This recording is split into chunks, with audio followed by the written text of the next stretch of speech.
영상 하단 더보기란 클릭하시면 간편하게 참여하실 수 있는 링크도 남겨놓을 거니까 이 링크 클릭하셔서 무료 정보방 입장하시기 바라겠습니다. 네, 안녕하세요. 주도현입니다. 오늘 3월 5일 화요일이고요. 오늘도 리플 같이 한번 살펴보도록 하겠습니다. 일단 오늘 오전장에서도 불장의 모습을 이어가고 있습니다. 비트코인이 또 한 번 급등하면서 이제 정말 1억 원을 목전에 두고 있는 모습이죠. 여기에 밈코인들도 상승세를 연일 이어가고 있습니다. 이런 긍정적인 흐름에 힘입어서 리플도 오랜만에 유의미한 상승력을 만들어내고 있습니다. 자, 작년부터 이렇게 파란색으로 제가 표시해 놓은 하락 추세 채널 안에서 움직이고 있었죠. 이 와중에 두 번 상단을 돌파하는 모습이 나왔는데 상단 채널을 돌파했다가 다시 채널 안으로 들어오는 트랩이 발생을 했습니다. 트랩이 발생하게 되면 통상적으로 반대편 채널까지 이렇게 이동한다 말씀을 드렸고요. 그래서 최근 또 한 번 상단을 돌파했을 때 이게 다시 한번 채널 안으로 들어오면서 트랩이 형성돼서 반대편 채널까지 이동하는지 아니면 추세 전환을 만들어서 채널 상단의 지지를 받고 다시 들어오지 않고 추가 상승력을 보여주면서 새로운 추세를 만드는지 지켜봐야 된다라고 말씀을 드렸고요. 정확하게 후자의 모습을 보여주면서 새로운 추세 반전에 성공했고 상승력을 이어가고 있는 모습입니다. 이런 차트의 기술적 분석 같은 경우에는 제가 실제로 이런 상승력이 나오기 전부터 꾸준히 말씀드렸다라는 점 이전 영상들을 통해서 확인해 주시면 좋을 것 같고요. 우리가 원화 마켓이 아닌 달러 차트로 같은 구간을 살펴봤을 때 마찬가지로 위로 두 번의 트랩이 발생했고 달러 차트에서는 하단에서도 채널을 벗어나는 트랩이 한번 발생했습니다. 그러면서 채널 상단까지 이동을 한 거고요. 마찬가지로 이 뚫어내는 움직임이 나오면서 추세 반전에 성공한 모습이죠. 최근 시장 전체에 투심이 개선이 되면서 리플에게도 긍정적인 효과가 이어지고 있는데 다만 비트코인은 사상 최고치에 근접한 데 반해 그리고 이더리움도 500만 원을 넘어섰죠. 밈코인들도 세 자릿수 상승률을 보여주고 있는데 반하면 리플 같은 경우에는 작년에 만들었던 고점 그리고 7월 달에 만들었던 약시채판 판결문이 나오고 나서 만들었던 이 고점까지도 아직 미치지 못하고 있는 모습입니다. 그 말은 그동안 더 억눌려 있었던 만큼 앞으로의 남은 상승 여력은 더 크다라고 볼 수 있는 부분이고 리플은 개별적인 이슈들이 워낙 크기 때문에 여기에 대한 기대감과 실제 그 결과치들이 나오게 되면 더 큰 상승력을 보여줄 수 있는 코인이다 보여지고 있습니다. 리플의 개별적인 이슈 중에 가장 크게 이 XRP 시세에 영향을 주는 건 아무래도 SEC와의 소송 이슈가 되겠죠. 이 두 번의 상승 모두 소송 관련된 이슈, 이때는 약식재판 판결에서 부분 판결이 나왔었지만 시장이 더욱 주목하고 있던 2차 시장 판매, 개인들에게 판매된 XRP는 증권이 아니다라는 판결문이 나오면서 사실상의 승리로 시장이 받아들였고 이런 급등을 만들어냈습니다. 그리고 이때도 이 약식재판 결과에 대해서 승복하지 못하고 SEC가 중간항소 요청을 했는데 그 부분을 법원에서 기각하면서 또 한 번의 미니 랠리가 펼쳐졌었던 거죠. 이제 약식재판 일정은 종료가 됐고 정식 재판으로 회부되는 과정에 있습니다. 새로운 소송 스케줄이 시작이 됐고 2차 시장 판매에 대한 건 증권이 아니다라고 결론이 났지만 아까 말씀드렸듯이 부분 판결이었기 때문에 기관들에게 판매된 XRP는 증권이다라는 결론도 나왔죠. 그래서 여기에 대해서 SEC와 리플은 벌금 합의를 위해서 양측이 모두 관련 서류를 제출한 상황입니다. 리플 같은 경우에는 SEC의 요청에 따라서 그리고 법원의 판결에 따라서 XRP의 판매 수익 자료와 최근 2년간의 재무제표도 함께 제출을 했습니다. 이 부분이 완료가 됐고 이제 다음 일정은 이번 달 22일까지 SEC 측에서 법원에 서류를 제출해야 되는데 기존에는 이 날짜가 3월 12일이었죠. 그런데 이 스케줄을 앞두고 이 소송을 담당하고 있던 부서의 책임자 변호사가 이직을 하게 되면서 여기에 대한 연기 신청을 했고 그래서 22일로 지금 연기되어 있는 상황입니다. 이 제출이 완료되면 4월 달에 리플이 마찬가지로 또 서류를 제출하게 되고요. 여기에 대한 답변을 5월 달에 SEC 측에서 내놓게 되는 이런 스케줄로 가게 되는 거고 당연히 이 소송 스케줄은 XRP에 직접적으로 영향을 주기 때문에 새롭게 나오는 정보들이 있을 때마다 제가 카톡방에서 가장 빠르게 공유해드리면서 상황을 브리핑해드릴 예정입니다. 그래서 이런 소식들 받아보시면서 투자 판단하시면 좋을 것 같고 또 리플에게는 소송 외에도 기대되고 있는 이슈가 하나 더 있습니다. 지금부터 말씀드릴 내용이 시세에 반영이 되기 시작하면 그동안 억눌려 있었던 만큼 더 큰 상승폭을 만들어줄 수 있을 만한 확실한 상승 재료가 되줄 수 있다라고 보고 있기 때문에 오늘 이 부분도 여러분들께 공유해드리면서 함께 설명을 도와드리도록 하겠습니다. 리플을 보유하면서 투자하고 계시거나 아니면 신규 투자를 고려하고 계신 분들도 이 재료에 대해서 알고 계시면 분명히 도움이 될 만한 내용이니까요. 오늘 영상 꼭 끝까지 시청해 주시고 그 전에 밑에 있는 구독과 좋아요 버튼도 한 번씩만 눌러주시면 제가 이렇게 영상 제작하는 데에 큰 힘이 된다라는 점 먼저 말씀드리고요. 추가로 이 영상 밑에 더보기란 클릭하시면 아까 말씀드렸던 카톡방에 간편하게 참여하실 수 있는 링크를 제가 남겨놨습니다. 들어오시면 오늘 말씀드릴 리플 관련된 정보들 뿐만 아니라 여러분들께서 보유하고 계신 다른 코인들 그리고 또 시장 장세에 맞게 제가 추천드리는 코인들과 이슈들도 카톡방에서 가장 빠르게 공유해 드리면서 타점과 비중까지 함께 드리면서 매매를 진행하고 있으니까 여기에도 한 번씩 관심 가져주시고 확인해 주시면 감사하겠습니다.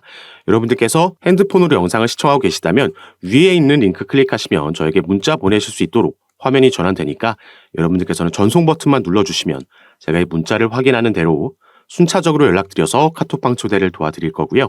또 문자 전송이 힘드신 분들 아니면 영상을 컴퓨터로 시청하고 계신 분들은 밑에 링크 통해서도 참여가 가능하십니다.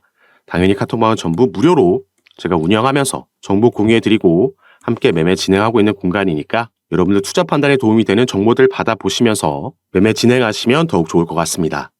자, 그럼 지금부터 바로 우리가 기대해 볼 수 있는 리플의 상승 재료에 대해서 말씀을 드릴 건데요. 자, 리플은 2월 초에 미국 내에서 다시 송금 사업을 재개하겠다라는 발표를 했고요. 그 후 일주일 만에 스탠다드 커스티디언 트러스트라는 미국 내에서 정부의 인가를 받은 암호화폐 수탁 업체를 인수했다라는 발표를 했습니다. 자, 리플은 2020년도 12월 달에 SEC에서 미국의 증권거래위원회에서 처음 리플의 소송을 제기하고 나서 미국 내 사업을 철수할 수밖에 없었고 그래서 많은 거래소에서도 상장 폐지되는 악재가 잇따라 나왔습니다. 이 이후부터는 리플의 대부분의 수익은 미국 외에서 발생을 했었고 그래서 비교적 최근까지도 리플이 본사를 유럽이나 두바이 쪽으로 옮길 수도 있다. 유럽의 영국이나 아일랜드에 이런 부분을 실제로 알아보고 있다라는 뉴스들도 나왔습니다.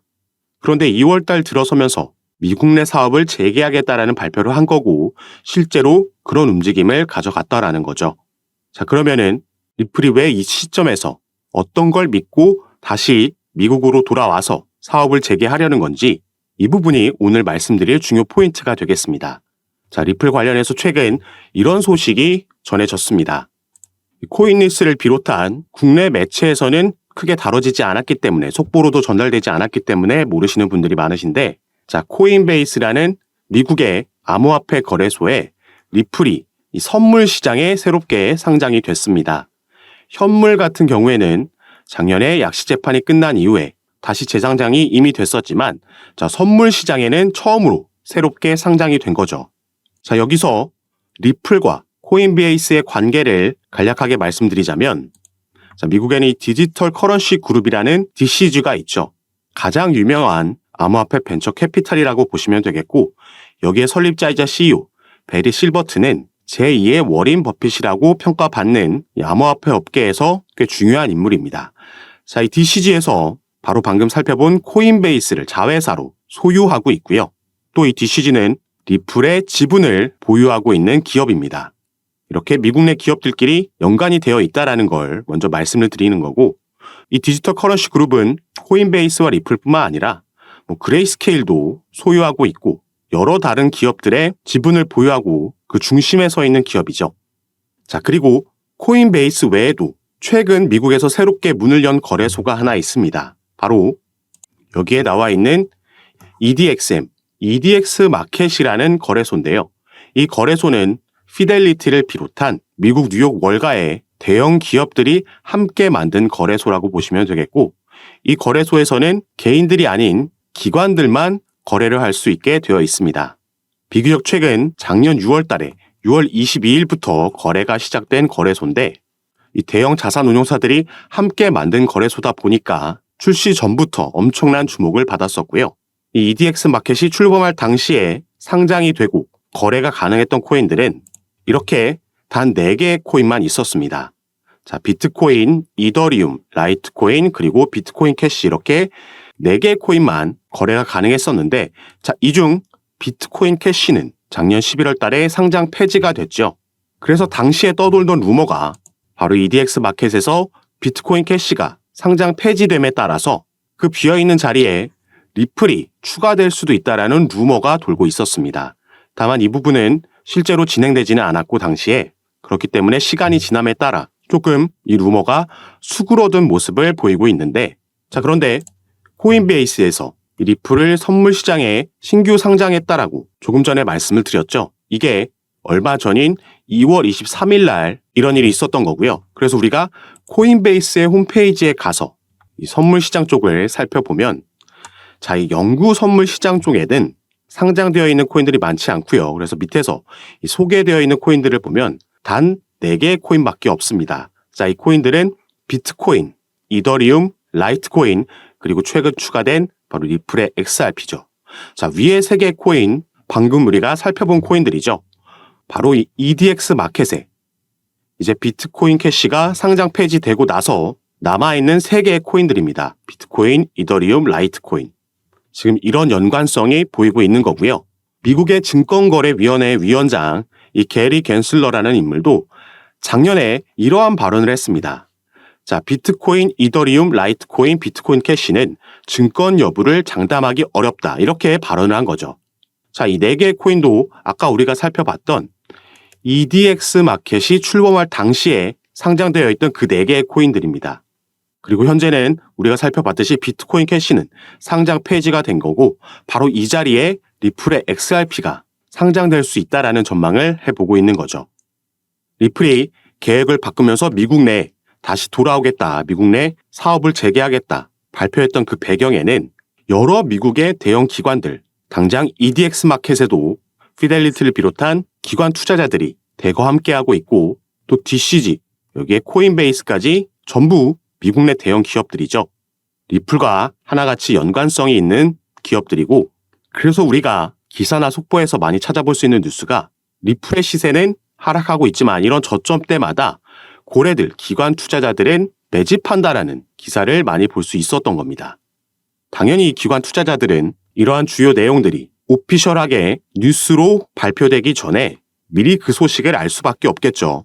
그래서 우리가 다른 코인들에서도 볼 수 있는 게 갑자기 급등하는 코인들이 있는데 왜 오르지 하고 몇 시간 뒤나 다음 날에 이 코인이 어느 거래소에 새롭게 신규 상장된다라는 속보가 그때서야 뜨는 거 많이 경험해 보셔서 아실 겁니다.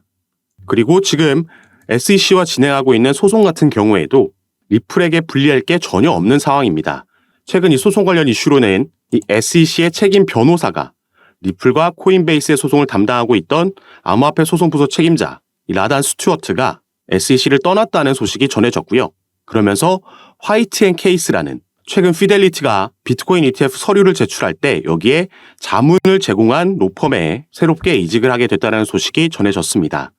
그리고 직접적으로 SEC와 리플이 벌이고 있는 소송 외에도 제가 이전 영상들에서 말씀드렸던 지금 SEC 내에서 진행되고 있는 이 조사 결과에 따라서 이 조사라는 건 2021년도에 인파워 오버사이트가 SEC를 상대로 소송을 제기했던 전직 SEC 관리들이 리플과 XRP에 대한 편견을 가지고 있다는 주장, 여기에 대한 조사가 진행되고 있는 거고요. OIG가 이 수사를 진행하고 있는 여기서 불법 행위를 발견하게 되면 SEC는 항소 계획을 종료할 수 있으며 당연히 이건 리플에게 호재로 작용을 할 겁니다. 이것뿐만 아니라 함께 진행되고 있는 SEC와 코인베이스의 소송에서 코인베이스는 현재 SEC가 미국 암호화폐 거래소를 규제할 법적 권한이 없다라고 주장하면서 기각 신청서 모션 투 디스미스를 제기를 한 상황입니다. 그리고 이 부분은 언제든지 법원 판결이 지금 나올 수 있는 상황인 거죠. 이 소송을 관장하고 있는 판사는 이미 양측의 구두 변론까지 다 들은 상황입니다. 이 두 가지 변수 모두 리플에게 긍정적으로 작용할 수 있는 부분이고 또 올해는 미 대선까지 있기 때문에 이 이후에는 SEC 위원장 게리 갠슬러는 상당히 높은 확률로 교체될 가능성이 있다라고 보여주고 있죠. 그리고 오늘 중점적으로 살펴본 이 EDXM 상장 이슈도 어마어마한 호재로 작용할 수 있습니다. 그래서 이 당시에 작년 6월 달에 EDX 마켓이 출범됐을 때 여기에 상장돼 있던 4개의 코인 당연히 엄청난 상승력 보여줬고요. 지금은 상장 폐지됐지만 이 4개의 코인 중 하나였던 비트코인 캐시는 단기간 안에 무려 이 당시에 200% 상승하는 모습을 보여줬습니다. 자, 리플이 만약에 여기에 상장되게 되면 당연히 비트코인 캐시보다 코인 시장에서는 시장의 주목을 많이 받고 상징적인 코인이기 때문에 지금은 우리가 상상도 할 수 없는 급등하는 모양새도 충분히 나올 수 있다 보여지는 부분이죠. 그래서 제가 당연히 새롭게 나오는 소송 소식들도 카톡방에서 빠르게 전달해 드릴 거고, 이 부분은 이제 3월 13일이 되면 최근 제출한 서류들이 공개가 될 예정인데, 이 부분 외에도 관련된 다른 움직임도 업데이트해 드리고 공유해 드리면서 함께 매집을 진행해 나갈 겁니다. 이런 부분 제가 카톡방에서 전부 무료로 공유해 드리고 있으니까 여러분들께서도 이런 정보들 받아보시고 투자 판단에 참고하셔서 매매 진행하시면 더욱 좋을 것 같습니다. 그리고 카톡방에서는 오늘 살펴본 리플뿐만 아니라 다른 이슈가 있는 코인들 마찬가지로 상담 도와드리면서 타점과 비중을 공유해 드리고 함께 매매 진행하고 있으니까 여러분들께서도 이런 부분 받아보시면서 조금 더 전략적으로 안전하게 함께 투자하실 수 있었으면 좋겠습니다.